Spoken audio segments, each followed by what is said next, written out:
일본 정부가 후쿠시마 제1원전의 오염수 해양 방류를 오는 24일에 시작하겠다고 발표를 했습니다.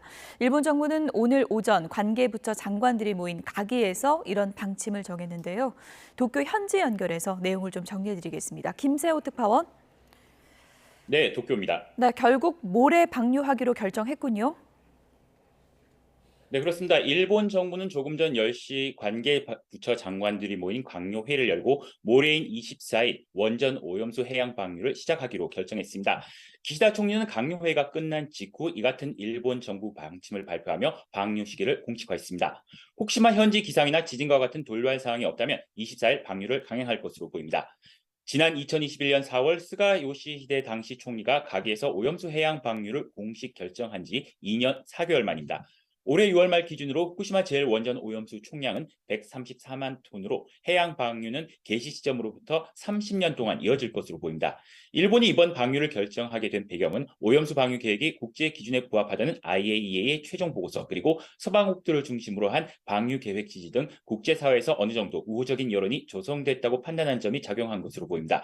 앞서 방류 시점이 8월 말 또는 9월 초순이 될 수 있다는 전망이 있었는데요. 9월부터는 후쿠시마 현 앞바다에서 저인망업이 재개되는 만큼 어민들의 반발을 최소화하기 위해 24일로 조율했다는 것이 대체적인 분석입니다.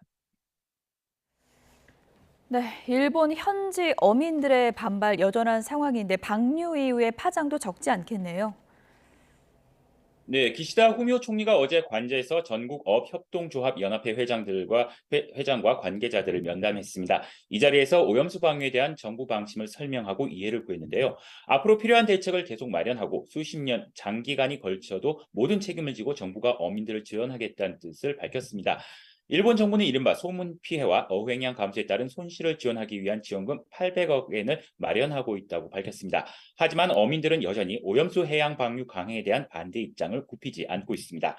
사가모토 전국업협동조합 연합 회장은 IAEA의 최종 보고서를 바탕으로 한 오염수 방류의 과학적 안전성에 대한 이해는 깊어졌다면서도 방류 반대 입장은 조금도 변하지 않았다는 점을 분명히 했습니다. 과학적 안전성과 사회적 안심은 다른 문제라는 점을 강조한 건데요. 일본 정부로서는 이 같은 국내 반발 여론은 물론 주변국 우려도 간과할 수 없습니다. 특히 최대 일본 수산물 수입국인 중국은 방류 이후 일본산 식료품과 수산물에 대한 규제 강도를 더욱 높일 것으로 보입니다. 이럴 경우 자국 어민들의 피해가 가시화되는 만큼 일본 정부로서는 중국을 비롯한 주변국의 반발을 최소화하기 위한 대책도 큰 과제로 남아 있습니다. 지금까지 도쿄에서 전해드렸습니다.